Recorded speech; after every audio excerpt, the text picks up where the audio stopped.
Hello and welcome to another video. Today we have an Gigabyte board X470 Aorus Gaming 5 Wi-Fi on our bench, and I do not know what is wrong with the board. So we are going to start with our usual resistance checks in order to find out if anything is shorted or if we can power this board up. So let's together check the 24-pin adapter in order to see if any of our main lines are shorted. So let's start then. We want to see the first pin in the bottom left, which is 3.3 volts. Want to check if this is shorted. And we can see 430 ohms, that is okay. Then the fourth pin from the top left is 5 VSB. 5 VSB seem to have high resistance. Yep, 13, 14, 15 kilo ohms. Then the second pin from the top left, which is 5 volts, has kilo ohms and rising, and 12 volts. The pin to the right, second one from the top right, has also high kilo ohms. Okay, then we go to the 12 volt connector for the CPU power. We go into the top and lower slot. It seems to have, we have kilo ohms. Yeah, there it is. There's a reading. Then we're going to take the top one to one of the top pins where the latch is, and we are going to probe the output of the VRM. For that, I need in this board, I need to do that on the back side of the board. So you go to the 12 volt part of the 24 pin connector, and then you take output inductors right here, and you have kilo ohms. That means there's no short from the 12 volts into the CPU phase. So we don't have any direct shorts on this board. That means we can power this up at least to the point where we put 5 VSB into here and also have a CPU in there, because with the CPU in here and the 5 VSB attached, there's already quite some voltages that rise up and that we need for startup. And we can, by the passive power consumption that will be displayed on there, we can already tell if the board is behaving normally or not. So let's see then. We have a CPU in, we have the passive power consumption.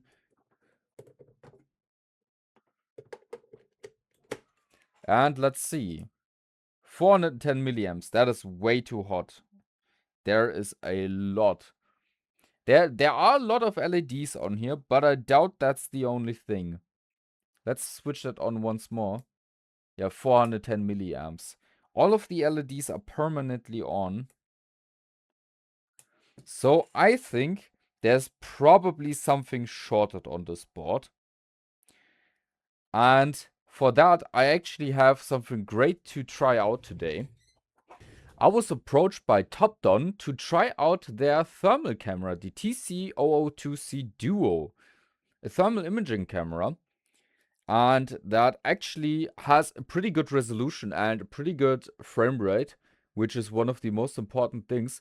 256 by 192 at 25 Hertz, which is really precise.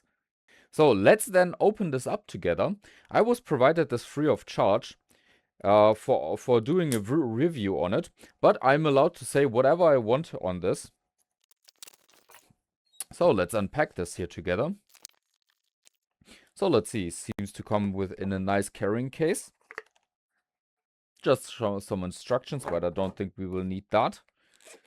Let's open this up. And that looks very nice. The camera itself, it's very light. It actually looks a lot heavier than it actually is. It's really light. A cleaning cloth, very nice. And probably some adapters, that is good.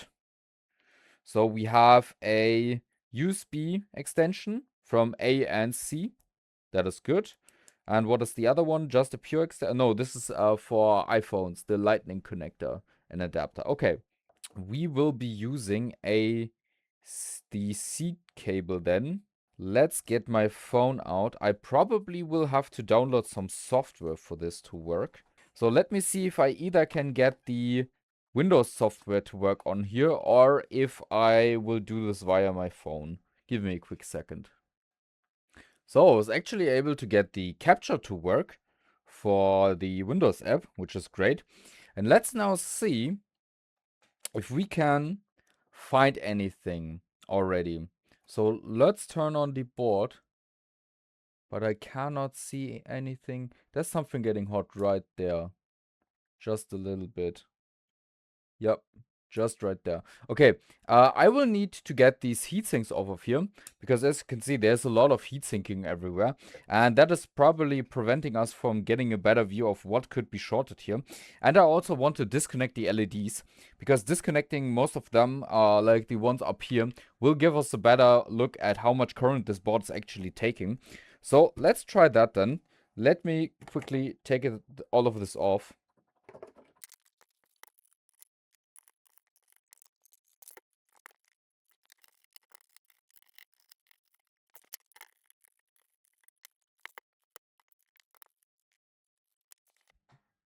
And now most of the heat sinks are off.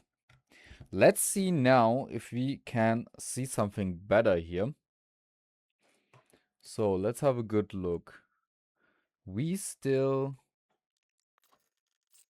have 350 milliamps of power consumption, which is kind of hot. Let's see.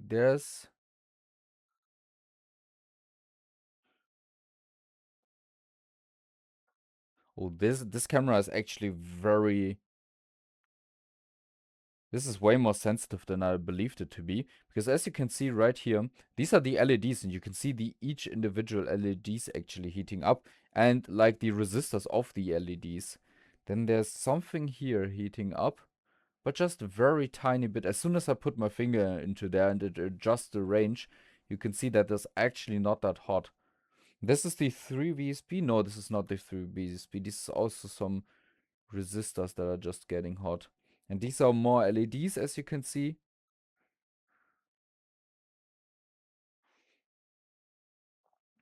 So I'm impressed with this camera. This is very sensitive. So any heat at all, you will be able to see.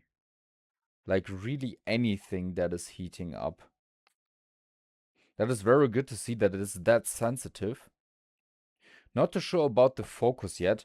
Like going very close to components, it's kind of hard to see them. Don't know if there's like any regulation or anything that you still can do. But yeah. But so far, it doesn't seem like there's anything actually shorted on this board, even though the power consumption is quite high. But that is great to see that the camera was able for us to like verify that. Let's put it to the side for now. So because there wasn't actually anything shorted on that Gigabyte board, it was only the LEDs that are heating up and lighting up and taking so much power and passive, I actually prepared something in order to test this this camera, because I want to see what this is capable of, if I could recommend it or not. And what I've done, I've prepared a short circuit on the VRM, and I've prepared a short circuit after a buck converter. And I want to see how this camera can figure this out. So what I want to do is I want to get the usual injection of voltage. So we will be going for 1 volt of injecting voltage into the VRM. Let's see, I want to show you that this is shorted. So in this case, I created a high-side MOSFET short. So if we have a short from the 12 volts into the phase. So this would be a short that sends 12 volts right into your processor. So I want to show you the power consumption. So we see we have 1 volt currently right there. And we have a connection right here. This is the positive that is connected to the 12 volts. And now what we're going to do is we're going to be connecting the tweezers to the lowers, to the high side, so where the CPU is actually being fed from. And we are going to see if this thermal camera can see where our short is. So let's see, we currently have 200 milliamps at 1 amp. And currently I cannot make out anything here. Oh, because probably my hand is in the way. Yeah, I shouldn't do that. Because there's probably very little power going in there. Like you saw, 200 millivolts at 1 amp is very little power. So let me solder a wire onto them and then see with the camera to give it a good shot here, because it always saw my hand, which is like 37 degrees, which throws off everything. So let me quickly solder a wire onto there and then see again. So once more, we have 1 amp of power consumption with 200 milliamps. Let's see now if we can see anything. And no, I cannot see any of the MOSFETs heating up. Yeah, from this view, we would not know that. Let's raise the current a little bit. So we're going to 2 amps. Let's see now if we can spot anything. I think you can, yeah, you can definitely see a little bit more power being drawn in this area right here, but it's still hard to tell. If we go closer, so still not really able to tell which one. Let's go to 3 amps, 3.5 amps right here, and now we can see it. Yeah, now it's visible. So it's definitely that one. And as you can see, there's a MOSFET right there. And when I introduce my finger, you cannot see it anymore. So yeah, it takes quite some more power to see this difference, because there's the MOSFET. And if I now increase this, you can now see it clearer and clearer, which MOSFET it is that is heating up.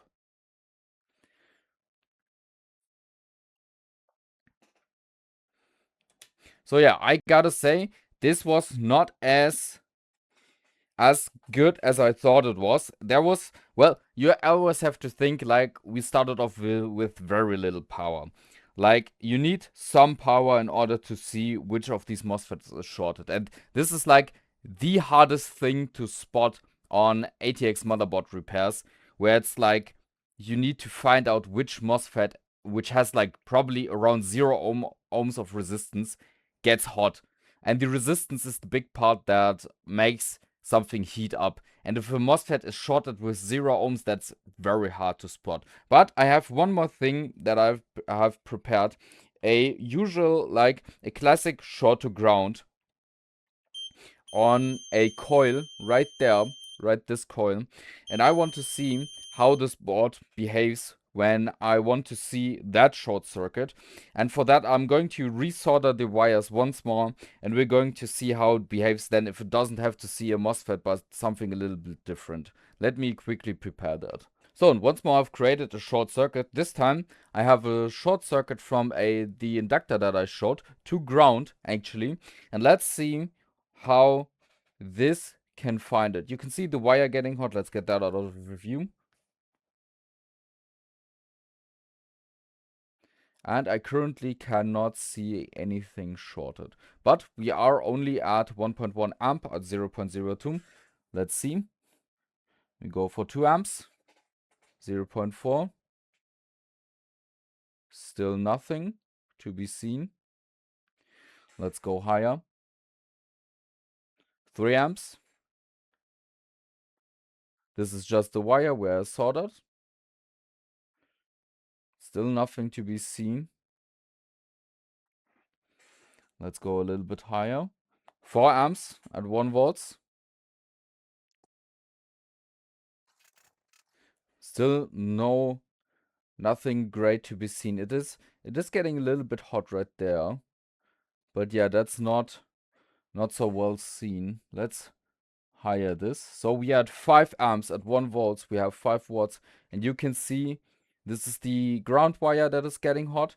And you can see that there's something heating up here next to the wire. So this line is a 0.9 volts line. So going higher than that would be kind of difficult. We can see 0.8 volts. We can go a little bit higher. Like around 1 volt, we have 6 amps, and now you can see, now you can see the short circuit. It will be around here. You cannot see a single component because I'm going to show you the shot, but the shot is also here, and yeah, now it's heating up. So yeah, this camera is sensitive, but not as sensitive as I thought it would. The camera kinda lacks something where you can zoom in or get closer to electronic components, because it sees the wire and it automatically adjusts the range for seeing the short circuit. But this was a torture test. I put this camera to the worst. Like a shorted high-sided MOSFET that is such low resistance, and I'm going to show you what the other resistance was that I had here. And the other short circuit that I created is just a piece of wire across the pads. There's the actual wire that we use to inject voltage, and this is the short circuit. So this was quite the torture test for this. So I gotta say, this thing is actually quite usable. For electronics repairs, for like the hardest cases like these ones, it doesn't quite cut it, because it does need something to focus or like to zoom down on something in that area, because the lens is great for like doing bigger stuff. If you would do like some car stuff or like installation of heating and stuff like that, that would be great. But the focus range is just not quite made for ATX boards. I think if you had a higher ohm short, like if you didn't have 0 ohms like we had in this case, if you had like 0.4, 0.6, 0.8, something like that kind of a short, there's way more power going into a single component than the camera would be actually able to show its guts way better. But in this case, where it's like very hard, where you have like really 0 ohm short, it kind of falls short for electronic repairs. But I think most things you could actually diagnose with this. Like, as you can see, we were still able to see that MOSFET, and having a short like that wire is never going to happen. And yeah, just pushing, in case you cannot see what is getting hot, you will need to push more power. Like, at 1 volts, get like 10 amps or something like that, and then you will also be able to see it getting hot with this camera. What I can say is great, the software. I really love the Windows software. Really easy to connect, really easy to display, really happy about that. Like, for most cases, this is great, gotta say. If you have any interest in connecting this to your PC and having software run, the software works really well. So, I want to show you, as a comparison for this thermal camera, my usual thermal camera, and this can also not see it. Like, my usual thermal camera, let's see if we go to like the 5 amps that we had before. My thermal camera also cannot really see this. It can see that there's a little more heat up like here, but it cannot see it properly as well. So yeah, maybe I was a little bit harsh with the top-down camera, because my actual camera also cannot see that properly. Only when you know where you have to look, you could kind of see it. But yeah, this was a really harsh comparison for me to do. And even the one that I usually use struggles really hard with this. So yeah, maybe I have to cut the top-down some slack. And let's then see if we can power up this board. So let's get a power button into here and some RAM, and see if we can have any signs of debugging. There's also because this is Gigabyte, sometimes you can get out of the postcard from just the PCIe, you can actually get postcodes. But this board does have onboard debug LEDs. So let's also put a stick of RAM into here. And let's also, for good measure, put a speaker onto here. Okay, then let's turn this on once more. And let's now push the power button. And it does react to the power button. 3 amps DRAM LED, 3.2 amps on a DRAM LED. And are we stuck on a DRAM LED? Okay, it reset by itself. 3.2 amps. CPU is getting warm. I don't get any postcodes on my PCIe card. Okay, let's turn this off, because it just cycles DRAM and CPU. Let's get then the postcard out of here. Let's see, we will need some heat sinking, because the CPU got very hot. Let's try to swap the memory around in a different slot, just to see if that might solve the problem already. So turn on, and hitting the power button, we can see CPU, DRAM LED, 2.9 amps. And is it stuck on the DRAM LED? It seems like that. Yeah, CPU DRAM cycle. And nothing else happening. Okay, let's then put the DDR voltage tester into here. I want to know if all of the DDR voltages are running on this. So let's have a good look right here when we start this board up. If we have all of the RAM voltages. And we do. SPD, VPP, VDD, VTT, and RCA are all present. That is good to see.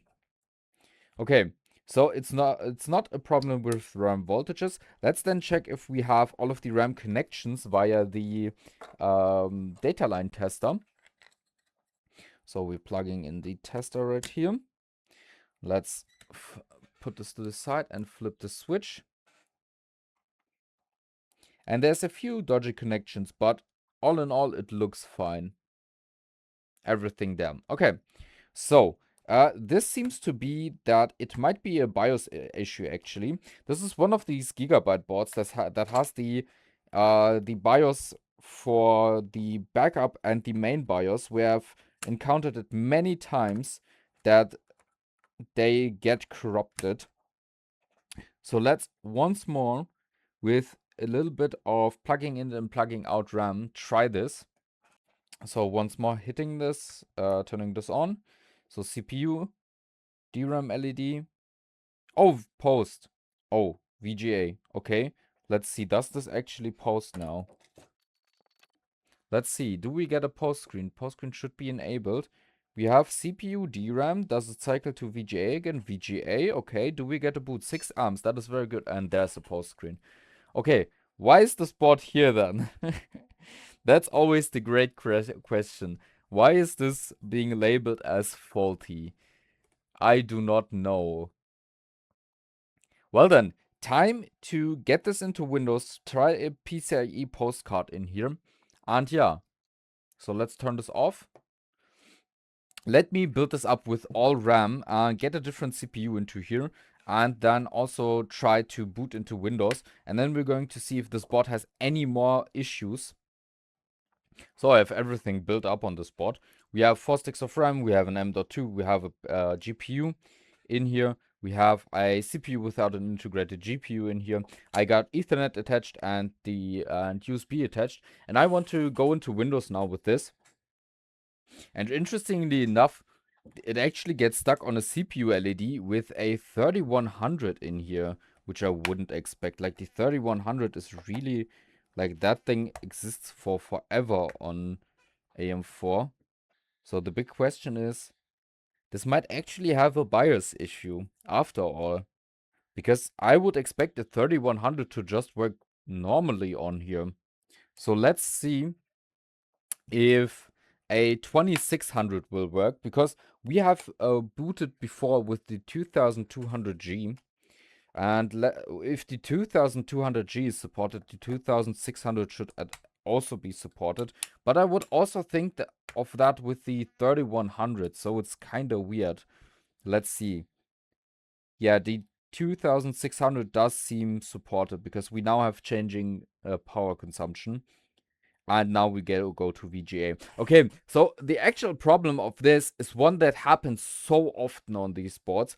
There's probably a BIOS that's a very old BIOS on here. And people try to put very new processors into here. Like, they instantly they get a new build, get this mainboard, and they try to put like a 5800X or X3D into here. And those won't work then, because the BIOS is old. Someone has been probably using this with, who knows, like a 2600, like this one, maybe 2600X, maybe 3000 generation processor. And the BIOS is just not up to date to take 5000 series processor, because people that build a new AM4 platform currently are mostly going like for the 5000 series processors, and especially the X3D chips. And yeah, that is probably where people go, and they try to just boot this up expecting it. They see on the CPU vendor list that the CPU is compatible, but actually the CPU is only compatible at some point of the BIOSes. And that's why they then have a board that they think is not working. Like in this case, I thought with the 3000 series that it won't boot. And currently, very interesting enough, I don't have enough current as far as it seems, because the board goes to like 8 amps or something, tries to boot, and then cannot. You can see it now, 7-8 amps and cycled.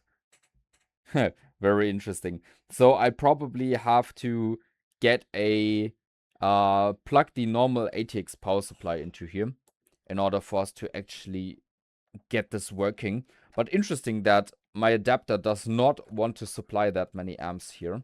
Most of the time that works, but not this time. So this now shows very well. You need to be careful with this adapter. This adapter is great. It works so well for so many things, for like seeing the passive power consumption and analyzing the board, but it also has risks. I had in X570i, like the very small micro ATX board on my bench that didn't have vCore, and the only reason is why it didn't have vCore was because of this thing right here. And I was searching high and low until I finally plugged in the normal ATX power supply, and then it started to work. So yeah, this thing can lead to big problems. And the board is still cycling to a VGA and then back. Interesting, is it not? With even the other power supplies. So there might be a fault here after all. That is very interesting to see. I will have to try to boot this with less RAM and maybe even without a GPU. Because this currently is just cycling. Yeah, just indefinitely cycling. And we might actually need to update the BIOS for this to work. Interesting. So let me fiddle around with this a little bit and figure out why this does not want to post, because I don't think it's the RAM that I have attached to here. It might be something with the CPU that I have here right now and the GPU. So let me fiddle with this a little bit. So using only a single stack of RAM also does not help this problem. This is very interesting. I've not seen anything like this before. Well, I maybe have, because it was a BIOS issue, but there's nothing really more I can disconnect because this is a normal CPU. So let's put an APU into there. Try to get boot again into the BIOS, and then let's see what kind of version of BIOS is on there, and let's flash it then. And this once again shows how important it is to have multiple different processors in here, because without a APU, you would just think that this board is cycling on a VGA LED indefinitely and is not working and there's something faulty with it, even though there is no fault with this board, except maybe the BIOS. So let's put the 2200G in here again, get the SSD out of here. Let's boot via the internal graphics again, and let's flash the BIOS then in there in order to get this board working with different CPUs also.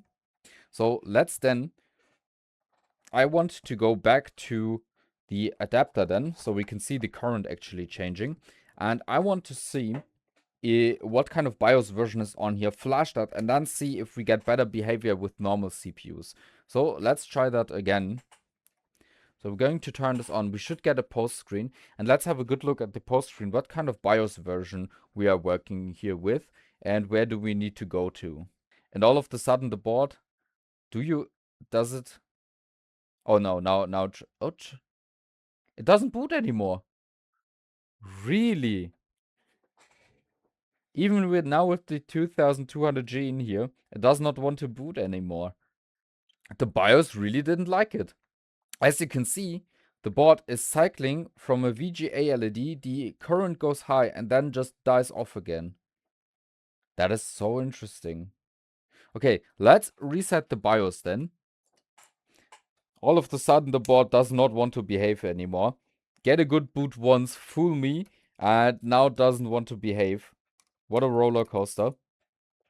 So let's then reset the BIOS. There's a clear CMOS header right at the bottom here that I'm hitting right now. The BIOS battery is out of here. So I've now reset the BIOS. Let's see if we can now get a boot out of this. And it's still cycling. That is so weird. Oh, there it is. Okay. So the BIOS has actually issues because as you can see, the BIOS was cycling and didn't want to post anymore, even with the APU. So we definitely have to flash this BIOS just to be sure, and also flash the backup BIOS directly with it to be sure that all of the newer processors will work and that this works more consistently. Let's see what kind of version of BIOS is on here. So there's F2. Wow, I've never seen that before. Wow, this board has been bought right when AM4 was released with F2, with an F2 BIOS, and was never updated. This has a BIOS of March 2018. Wow, I've never seen anything like this. That explains a lot here.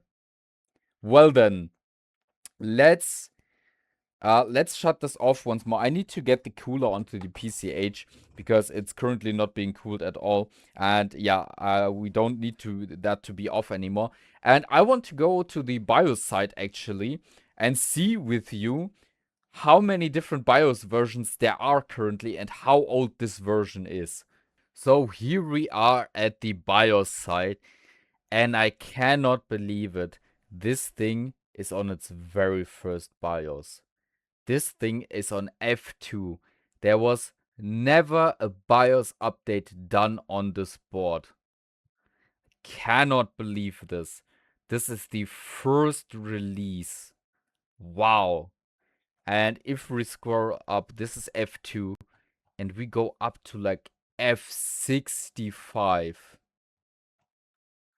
That is crazy. I've worked on so many AM4 boards before, and like I've seen a similar issue where you have an old BIOS, but I've never seen the very first BIOS still on here. Like this person must have used this with the 1600X or something like that from the very beginning, never had any problems, and just went with that and then sold it. And the person that bought it thought it was broken because there was no processor working in here. Wow. Well then, let's get the latest BIOS and actually flash this onto here. So we are in the BIOS right now, and let's see where can we actually update this. I think this thing can actually not flash the BIOS out of itself. Like I cannot see an option for that. Like usually there's like a Q flash or something like that somewhere. Oh, there's the Q flash. Okay, I couldn't find the Q flash. It's just at the bottom, but like I cannot find it from anywhere else. So let me get a mouse actually connected to here so I can click that Q flash button at the bottom. But that's very interesting. In this BIOS release, the Q flash is only advertised at the bottom and like nowhere else. That was actually very confusing because none of these actually have the Q flash anywhere. It's only at the bottom here. Interesting. Okay, let's update the BIOS and pick this BIOS version. Invalid BIOS image. Great. Let me get a different BIOS image then. Okay, actually with the 64 BIOS it also happens. So this can vary, this is normal that this can happen because we are trying to flash BIOS versions from so new ones that it doesn't recognize it as a valid BIOS file. So I will probably have to do this in 2 steps where I get one somewhere in the middle and then a later one. So the first BIOS that I got to work was F31.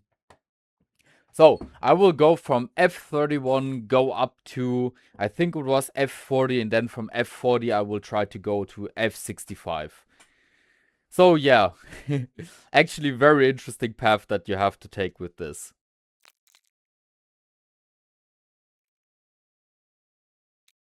So the first BIOS is successfully upgraded. Let's then jump ahead and do the next one. So currently, yeah, the BIOS looks way different already. So currently on F31, let's now jump even further. And now the Q flash is probably somewhere here as well, isn't it? Or is it only still on the bottom? It's still only on the bottom. That is very misleading. Okay, well then. So Q flash again. We're going to update the BIOS. What I don't like, normally there's like a way to flash the board with the backup chip as well. Let's see if F64 already works. Yeah, F64 already works as well. Okay, let's then go to F64 instantly. And then we're basically done with flushing the BIOSes. And now the Q flash is actually on the front page like it used to be. And now I'm going to do one more update to the actual latest BIOS, which is F65. And yeah. And now the board actually turned on. Now we have the 3100 in here. We have all 4 sticks of RAM. I do have USB. Let's see. Let's connect Ethernet just to make sure that that works as well. And the Ethernet works properly. That is good. Let's see. Do we have Wi-Fi? The Wi-Fi is not working yet, but that's probably just a driver issue that the Wi-Fi isn't working yet. That will be done with updating like Windows and stuff. And yeah, so there was actually something wrong with this board, which is a very old BIOS version.